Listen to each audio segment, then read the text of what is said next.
One morning doorbell rang. When John opened the door, he saw an attractive stature person standing there with a sweet smile on his face. John asked, "Who are you?" Person replied, "Well, I am one to whom you pray every day." John with confused look replied, "Sorry, but I don't recognize you." "Brother, I am the one who created you," said one. "I am the Almighty. You used to say that I was always in your eyes, but you still couldn't see me. I'm over here. Today I will spend the entire day with you." John gets irritated and replied, "What's this joke?" Person replied, "Brother, it's no joke. Only you can see me, no one will be able to see or hear me except you." Before John could finish his sentence, his mother called from behind him, "Why are you standing there alone? What exactly are you doing? Please come inside, your tea is ready." Now, he suspected there was some truth in that person's words, but he had little concern about it.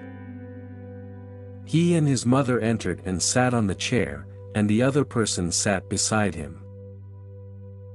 Just after taking first sip of tea, he shouted, "Mom, what's this?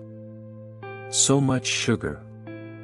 Just after saying this, he thought, what if this person is really God and he doesn't like my behavior, that I am shouting on my mother?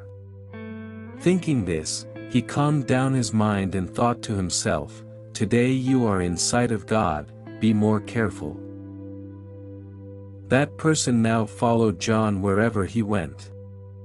So, after getting ready, he went to the temple and prayed to God earnestly for the first time, because he needed to prove his sincerity today. He left for office, sat in his car and saw that person was already sitting next to him. Just then his mobile rang. He thought to himself, "Just remember, today you are in sight of God." Then he took the call, and while talking he was about to say, "If you want this work, it will cost money," but then he realized what he was about to say was wrong and sinful. How can he sin in front of God? So he said, "Sure, come, your work will be done." He didn't yell at his employees or argue with any of them that day. He used to say hurtful things unnecessarily, but now those words are replaced with, "Okay, no problem." It was the first day that his rage, pride, greed, abusive words, dishonesty, and lies were not part of his daily routine. He sat in his car after office hours and said to that person, "God, please put your seatbelt on, even if you have to follow some rules." Today, John appears to be very satisfied. When dinner was served to him at night, he said for the first time, "God, please have it first." God smiled as he took that morsel of food in his mouth. "What's the matter?"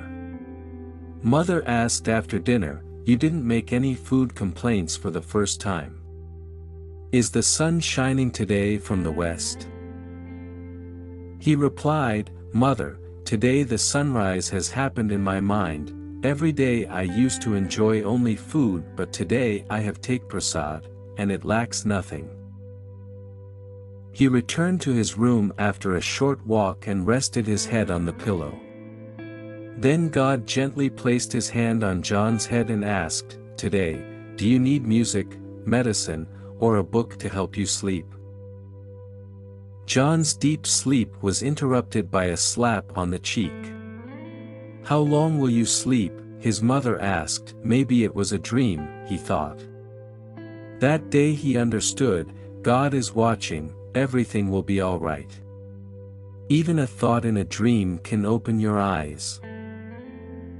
Life is a series of opportunities to solve problems. Depending on how you respond to problems, they will either defeat you or develop you. To get you moving, God must sometimes light a fire under you.